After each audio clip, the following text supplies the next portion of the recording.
everybody. This is the Richard Cuff morning report. I am he, my mama's child, the one, the only. You won't find another one quite like me.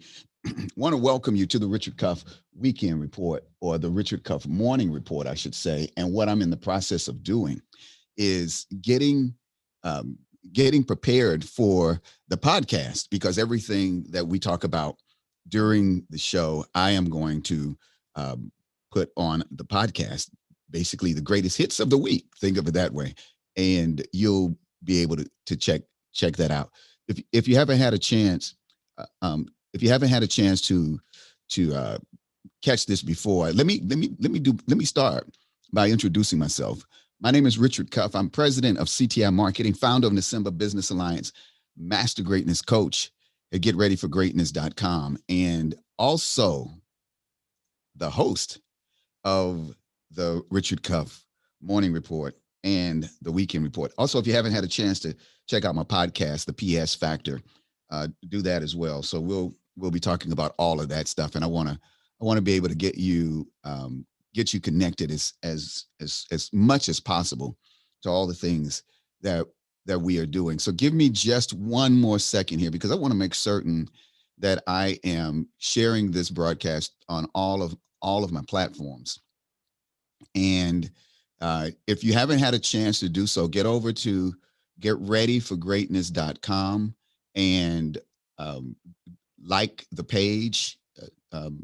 Also, click the link or whatever you need to do on your end to get the alerts whenever I do go live, because I want to make certain that you are made aware of it. And I'm just going to pop the video over there. I'm not going to do um, any of the postings here.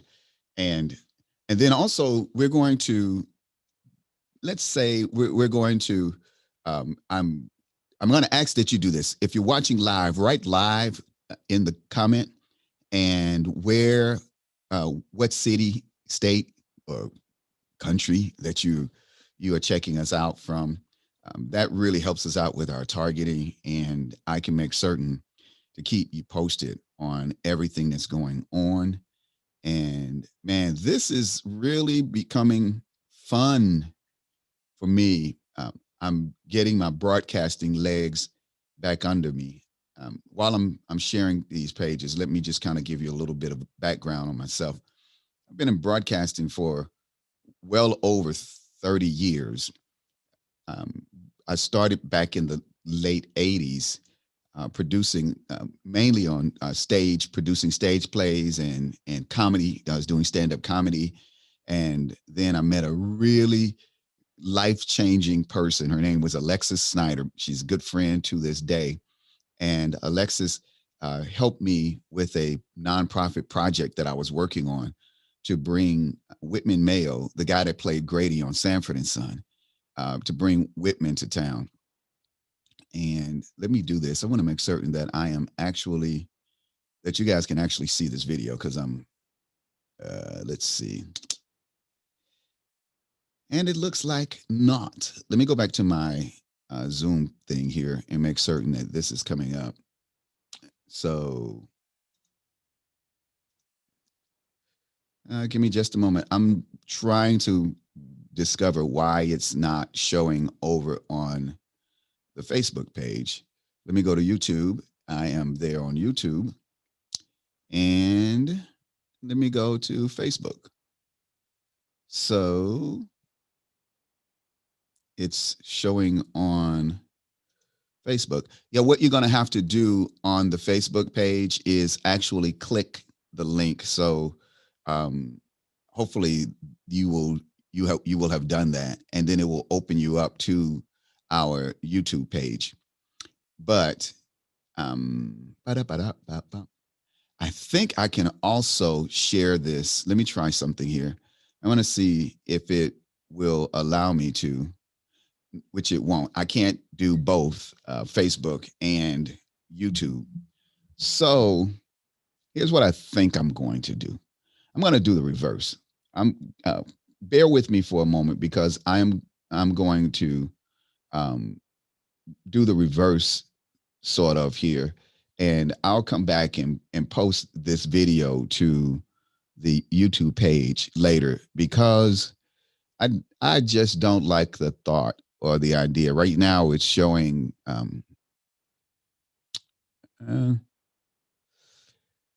Maybe I should do the link. I'm just saying, guys. Let me just do this. I'm going to edit the comment. How about that? I'll just edit the link on the Facebook page.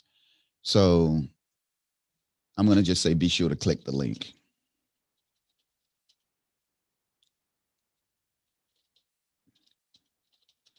I think that'll work. I'll do that. And then as we continue, um,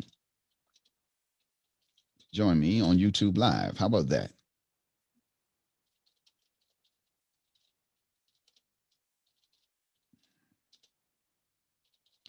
That's what we'll do.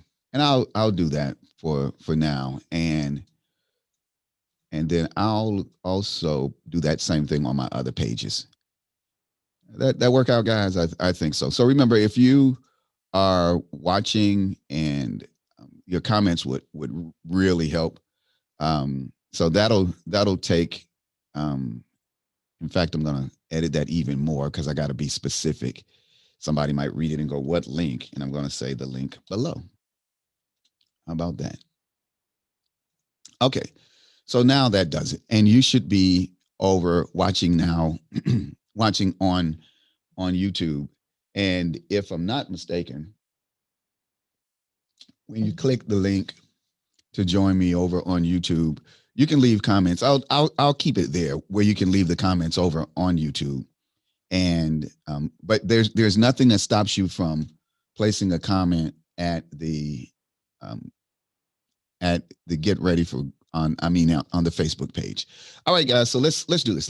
We got everything set up here. I am going to go back and make certain that I monitor this, that everything is running. I'm just going to monitor it from the Zoom link because that way I can keep track of what's going out, and I'm just going to trust that it ends up where it's supposed to be. Worst case scenario, I will be able to post the videos and you guys will be able to come back to it later on. So let's get into today's show. What am I going to be talking about here? The first thing I want to do, let's just run down some of the news that's going on and go over here. Let's find it because I want to give you guys the rundown of everything that's going on. I had my um, AP reports here. I'd love to just look at that.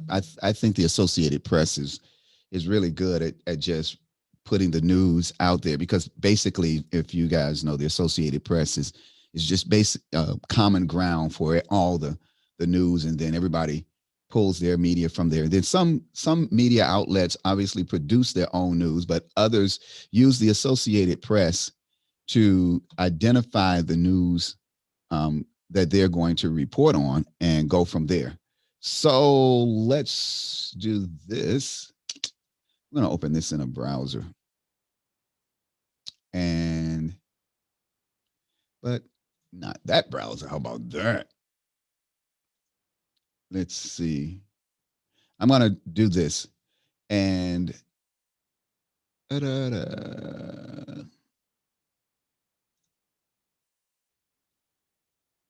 okay, so here we go. You guys, I'm being deliberately cool in this that I'm doing right now. Make certain that shows up.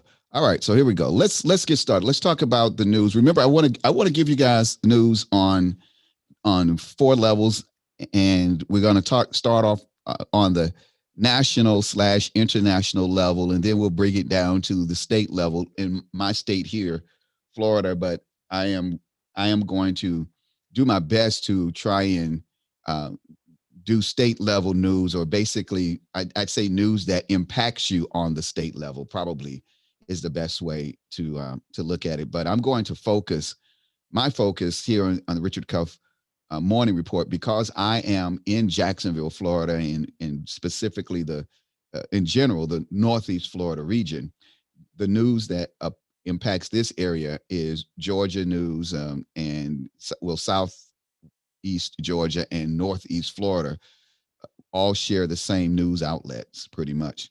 And that is the state news. And then of course, when I get to the local news, that's the city of Jacksonville. And for those of you who don't know it, Jacksonville is unique. It's the largest, geographically the largest city in the nation, landmass wise.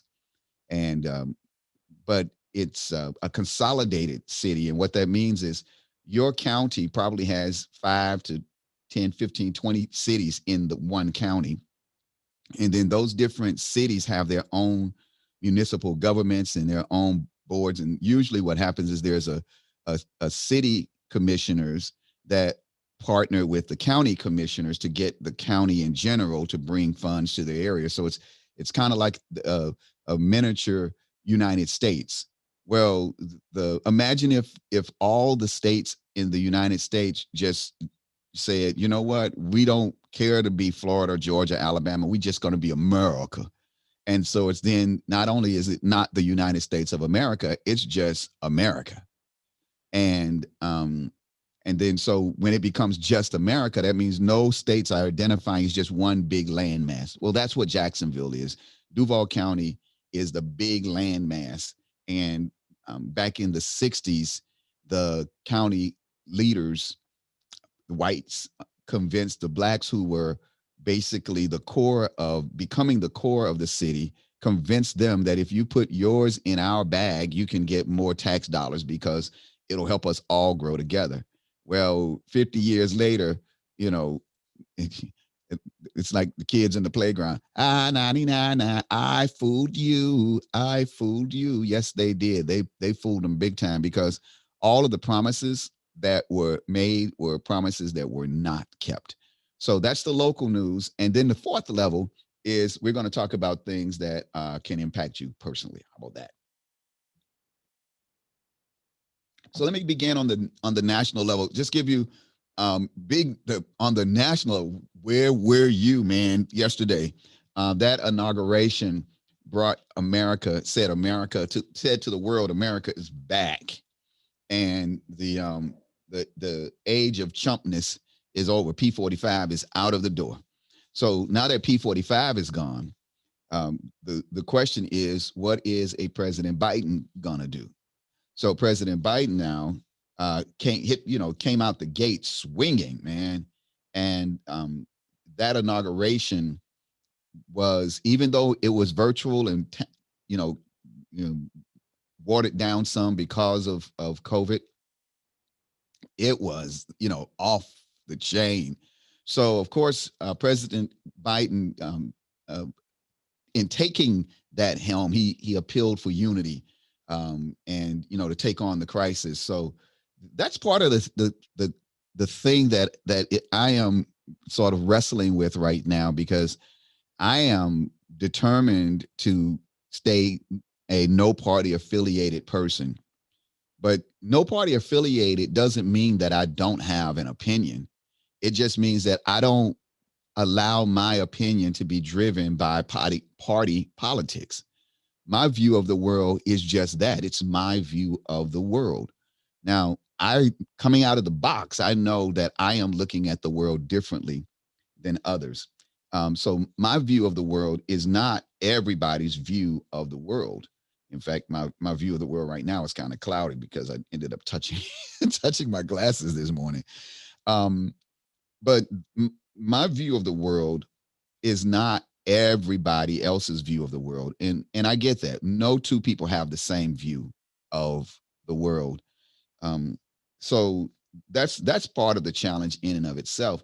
So what do we do if we don't have the same view? How can we get people to see the same thing? Well, you have party affiliations, you have nations, you have states, you have flags, you have banners, you have sororities, fraternities, you have groups, you have cultures, you have all those things that a person can get involved in, and through which they can identify themselves and feel that they are a part of something. So But how do you do that on a national level? And here's the part that I say that I'm wrestling with. We all lived through 5 years of Republican power. No, let's go back over the last 12 years, starting with President Obama, when 2 years later, the Republicans got control of the Senate and never let it go. And Mitch McConnell vowed for 10 years straight that anything Obama was going to get smashed to the ground. And the Democrats were helpless in the Senate to watch it happen, right up to Trump becoming president. And then Mitch McConnell squeezed even harder. And it became, screw you, who are you? Because if you're not American and you don't have papers and you don't look like me, screw you, screw you, screw you. And we watched it right up until George Floyd got the life squeezed out of him for 8 minutes and 26 seconds. And that's the 8 minutes and 26 seconds that changed the world, because now the crack appeared and you could see it. And the immediate knee-jerk reaction was to go out and protest. And we did that with the Black Lives Matter. But the reality of it is the protests didn't change the fact that we were looking at now both sides of the coin for the very first time in the history of the world. You could actually see the hand that was in the glove. We could see the glove, but that glove was called patriotism. It was called unity. It was called United States of America. It was called all these other things. And it made you salute the flag as it dropped bombs on people. And then that same hand and glove told other nations, you can't get the same nuclear weapon that we have. By the way, there's only been one nation in the history of human beings throughout the span of time that has ever dropped a device called an atomic bomb on a group of people that just indiscriminately wiped them off the face of the earth. That's some Satan level demonic crap right there. But we stood and we saluted that because of that hand in that glove. We saluted it. Even as a kid, I was thinking, wait a minute, Hitler was killing everybody. Why didn't we drop the bomb on Germany? That would have been better. That would have solved the problem, because that's where the problem was. Yes, Japan attacked us, but that wasn't the problem. That's not where the problem came from. But nevertheless, we did that. And we went through all of these things, every challenge that we faced. It was United States of America, United States of America. And then Colin Kaepernick took a knee and something went way off. And then it slowly began to reveal what we got with the storming of the Capitol. That hand and glove thing, the man behind the curtain, the hooded face, all that stuff is over. Now you can see it for what it is. And now a President Biden has to choose how he's going to fix it. And after 12 years, 10 of the most terrible, a decade of poison feet on the backs of our necks, 7 shots in the back of an innocent black man, all of that, all of a sudden, right up till the storming of the Capitol and stop the steal, stop the steal, stop the steal. And then the moment they lost the majority, they go, bloop, time to heal, time to heal, time to heal. How do you do that? How do you go from stop the steal to start to heal? How do you do that? Well, you don't. You don't get to piss on everything for a decade and then turn around and wipe it off with a smile. No, you don't. So what we're going to begin to see is, little by little, every one of those people who tried to overturn our government, our United States of America, our country, the land that I was born in, the land that I salute. I served in the military. I was ready to lay down my life. And still, if the phone had rang, I'm 61 years old. If my phone had rang and they said to me, Richard, it's time to suit up, I'm ready to go. And honestly, I feel today as healthy as I felt when I was 21 years old, because not because of a New Year's resolution or anything like that. It was just, I'm in the process of of rebooting my mindset. And also, I'm writing my new book. So part of I'm so conscious of it now that as I'm writing the book, I'm kind of like putting things in and saying, I need to do. And by the way, time for a shameless plug, if you will, right? So now that I'm writing my book, I my publisher has a deadline for me, March 1st. I got to get something to them.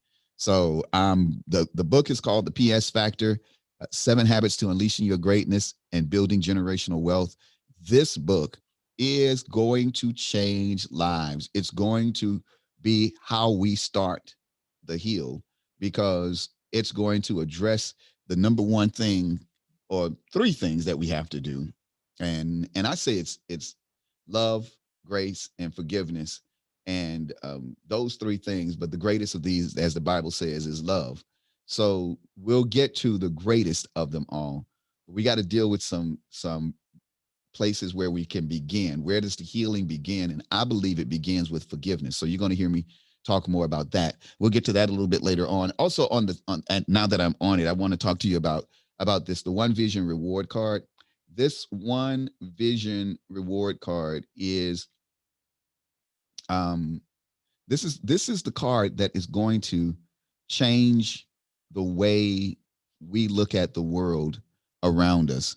The One Vision reward card is our way of bringing everybody together in our the cultural capital marketplace. Obviously, if you're not in our marketplace, you're not going to be able to use that card to move around the marketplace. But what we're doing is bringing donors and investors, consumers, laborers, owners. This is the first time that everybody comes together in the same place. So right now, the way that our government is set up, we're set up under capitalism. And in capitalism, you have to have disparities. You have to have inequalities. There has to be someone at the top, and then there has to be someone at the bottom. There has to be someone that's making all the money, has to be, and literally making it, where they're printing, like printing, making it, right?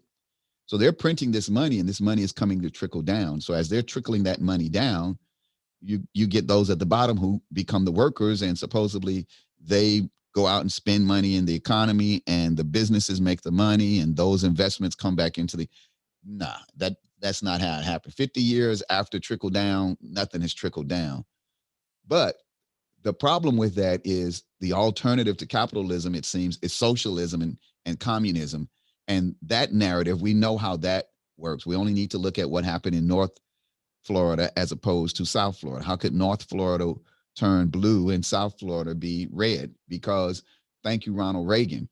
Reagan released hundreds of thousands of former socialists, people that lived under a socialist regime, Cuban Fidel Castro, and the ones who voted overwhelmingly for Trump this time around, or excuse me, let's throw that out. P45. Forgive me, y'all. I said I would not say that. He whose name shall never be mentioned again. Those who voted for P45, um, they they heard the word socialism, and that was enough to make them run to the polls.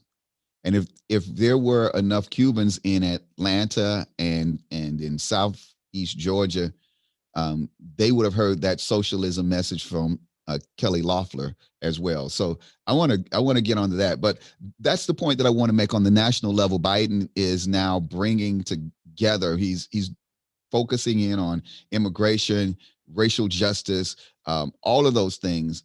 But the question is, who does he's now has to work with the Senate, the same Senate who did not want to work with Democrats. Now we're talking about we need to come together. I'm going to talk about that a little bit later on in the show, and there probably be, it may take a couple of weeks before I can crack open what I really want to say. But wanted to get that out of the way. The other thing that I got to talk about is, well, on that note, I want to talk within Congress. The Republicans have started what's called the Problem Solvers Caucus. And my question is, should the Problem Solver Caucus be the ones solving the problem? The Problem Solving Caucus is just a name that the same people who started the problem now want to be the ones seen as the ones who solved the problem. No, I don't want you being the solver. That's like the gang that did a drive-by on you, pumped you full of bullets. Now you want to go over to the same gang that put on scrubs, and they become the doctors that work on you. And that's what we're facing right now, right? Because the white supremacists against the Black Lives Matter, they're able to be congressmen, they're able to be police officers, they're able to be the teachers of your children. So one moment over here they can hate, and then the next moment over here they can teach. One moment they can hate, the next moment they can put on a badge. One moment they can hate, the next moment they can get elected to serve in public office. See, what we've got to do is this: those who bring up the hate, who start the haters, cannot be the problem solvers, because hate is the problem. And you cannot, just by changing the name of your organization from the Ku Klux Klan to the People United for Unity, you can't be the People United for Unity after being 100 years the Ku Klux Klan. Just changing the name of it is lipstick on a pig. Still a pig, oink oink. All right, so we'll talk about the Problem Solvers Caucus a little bit later in the upcoming shows. Also, during this pandemic, I want to do this story. I'm going to probably do this on the Lunch and Learn workshop on Friday, tomorrow's episode of the Lunch and Learn workshop. So check that out. I'm going to discuss this one a little bit more in detail. But during this pandemic, the interest rates are low. But what banks are finding out now is that there are less people applying for loans. So why is it? I've got two things that I believe, and I'm going to sort of put it out there. Number one, the problem was already been solved for those who had the problem, because the first thing always is take care of the job creators, and the job creators in this society is white male corporate CEOs. So those were the first ones who got the stimulus, but they already were doing great after 8 years of Obama, because Obama set up to make certain that the businesses that would be creating the jobs would first be taken care of, and then we could take care of the business of taking care of the people.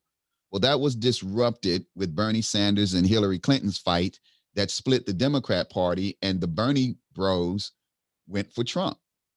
And the Hillary fans or whatever stayed at home. That was the black vote. The black vote did not turn out. And in states that black folk did not vote by 250,000 votes, did not show up, Trump won by 17,000, 11,000. He won by a razor narrow margin. But they showed up, and that's why he lost bigly. So that's what we're going to talk about is what's causing this. And I believe that now that the tops are bloated with all kinds of wealth, the reason why the loans are low is because it's revealing now that banks do not give loans to poor people, black people, underserved people. The businesses now that are not getting those loans, capital is not getting down to them. So that's the question. How do you get capital to the places where private banks don't want to go? You've got to do it through some sort of governmental capital infusion. And that's a great opportunity. I want to bring it to one more thing I want to talk about. It's kind of on a national level. My girl, Kelly Loeffler. I love this one. They're forcing her now to sell her 49% stake in her WNBA team, because the whole shut up and dribble thing has backfired on her like big time, because now they're telling her, no, you shut up and dribble your behind on up out of here. So Kelly Loeffler and all of her money is about to be shown the door in the WNBA. And that's one that you can watch out for. Go online and look for that. And in fact, I'm going to, and let me see. I'm going to find different links that I can post. Normally I want to post the individual links, but let me not get too far in Kelly Loeffler. I just wanted to mention that in passing. The next story I want to really talk about is my girl, Amanda Gorman. And what excites me about Amanda is she's about the same age as my daughter, Cora. Now, Cora is working on her master's over at University of Cincinnati's College Conservatory of Music. You know, Cora, as you know, Cora's a violinist, and she's been a violinist all her life. She was put in her mother's womb, I think, as a violinist, and my job was to just recognize it, and I saw it. And 20 years later, she's still doing that and going to be doing it 20 years from now. But I would love to see Cora and Amanda meet and do something together. I'm going to see what I can do to make that happen. Maybe even Amanda do a poem that, and a good friend of mine, Andy Bruck with the Jacksonville Symphony. I'm going to ask him to write something specific. So, guys, that's going to be coming. But that woman dropped this poem on the public. The poem's title was "The Hill We Climb," and it suggested, you know, that we had work to do, but we were also moving up. Though that there was work to do, we were moving up. One of the lines, powerful line, she said, "We did not feel prepared to be heirs of such a terrifying hour, but within it, we found the power to author a new chapter, to offer hope and laughter to ourselves." That right there, just the way she put the rhymes of different words in different places. I mean, that, you know, this is Harvard. This is what you get when you go to Harvard. Good gracious, this is what you get. But let me tell you what, this is what America gets now when we go into diversity.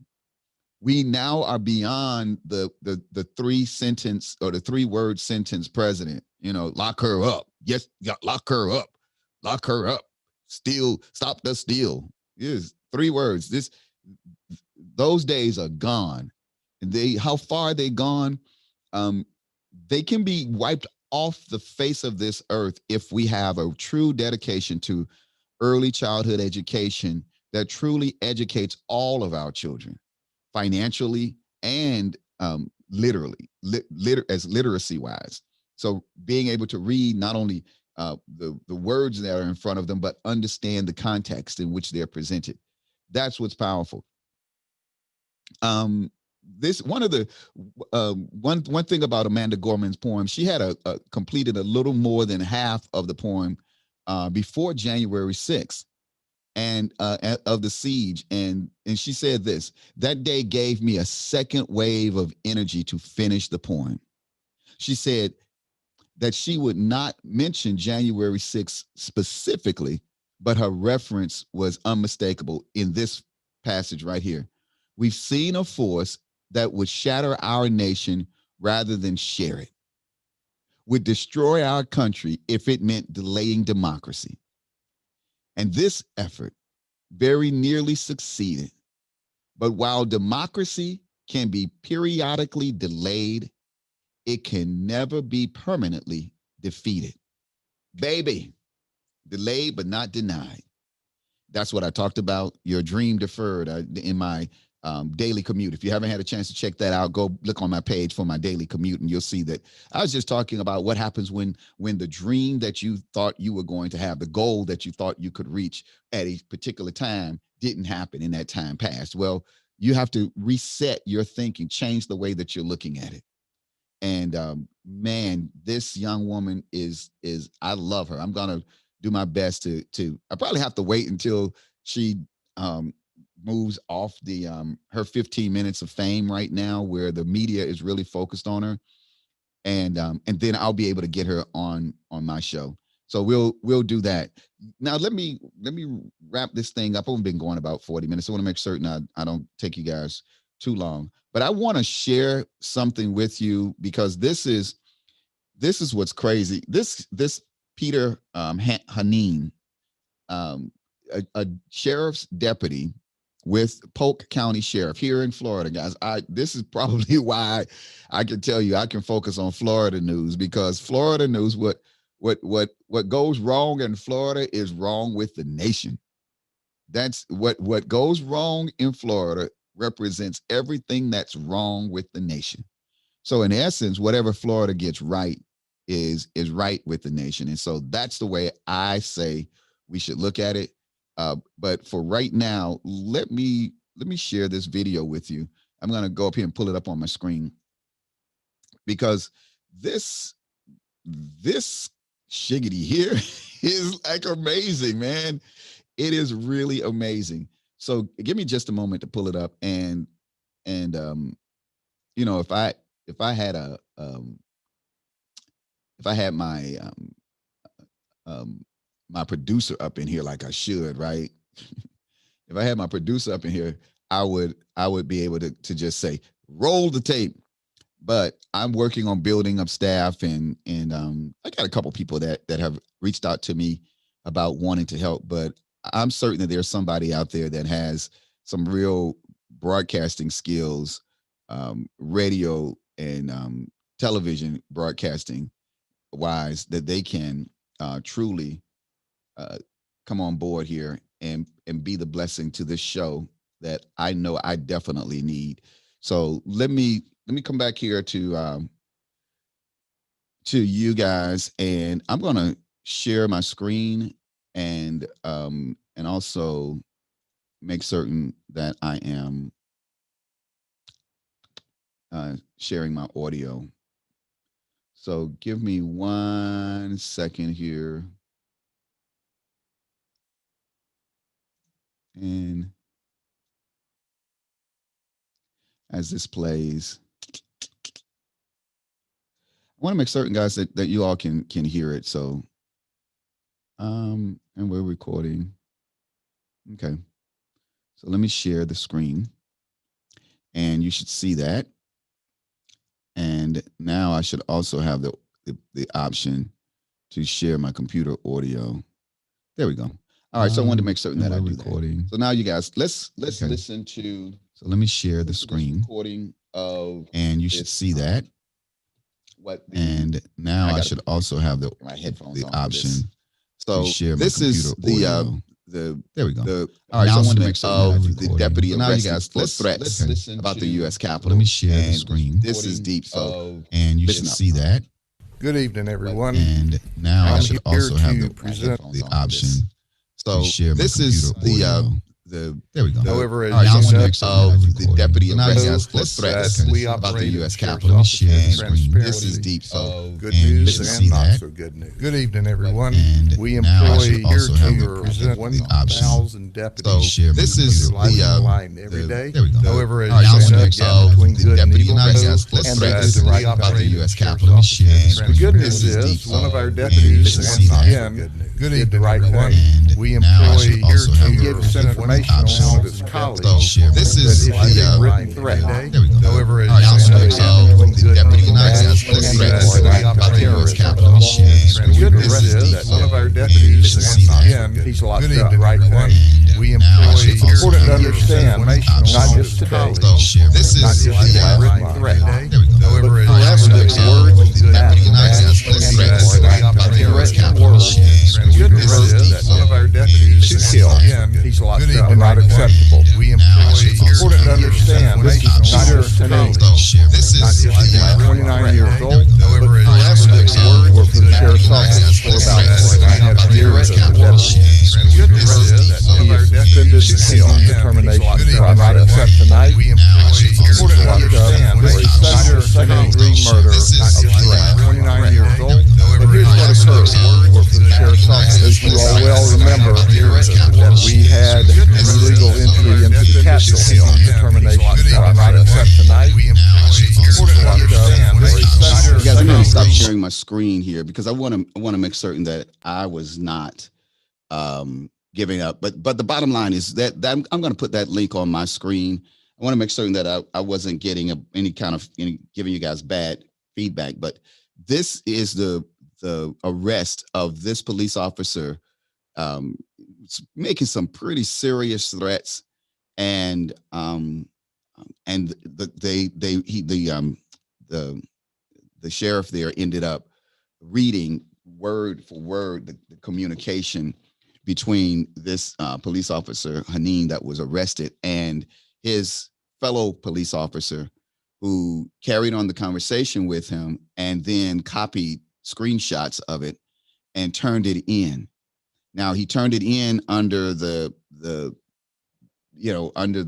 cover of like, look, I'm not a cop busting out another cop.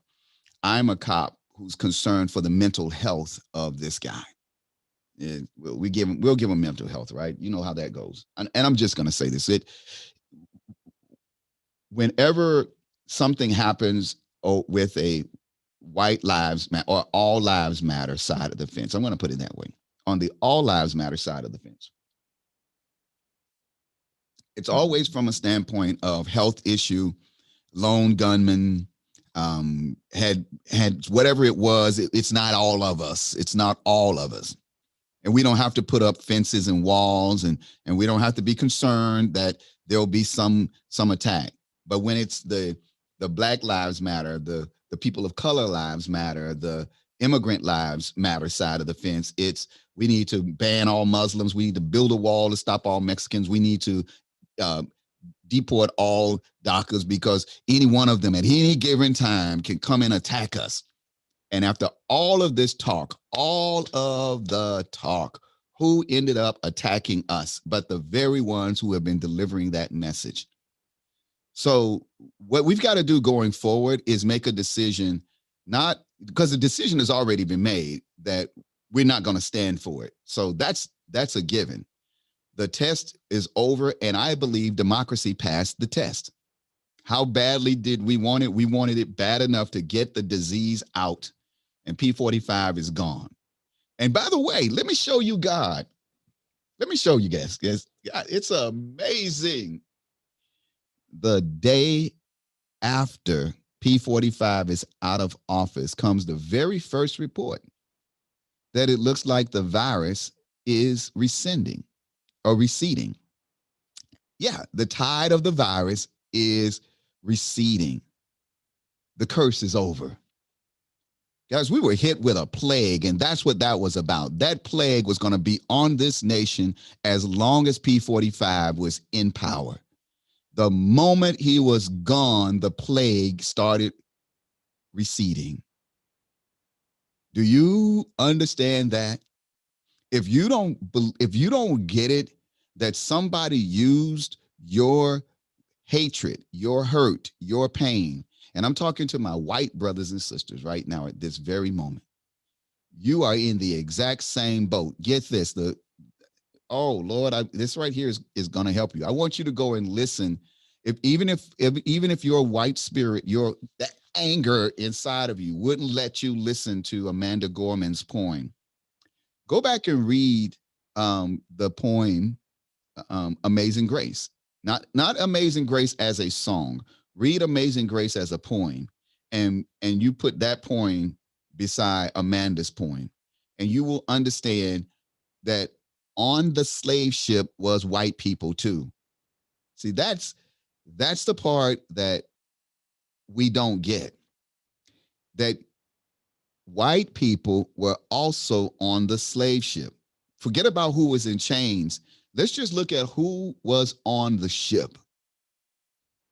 Both white and black people were on the ship.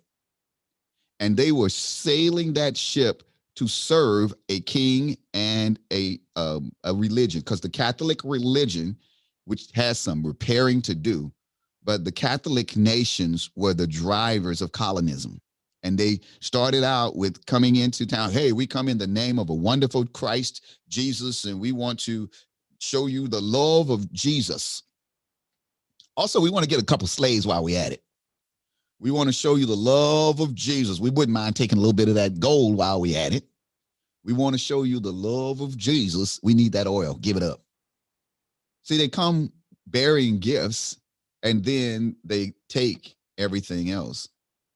And so these slave ships, most of them were initially funded by the nations, the kings that had the money, until the Dutch figured out how to pool their money in what's now we call crowdfunding or shares of stock, that everybody put their money in and build one ship. That the king had enough money to build one ship, but hundreds of people, thousands of people could get together and pool their money and build a ship as well.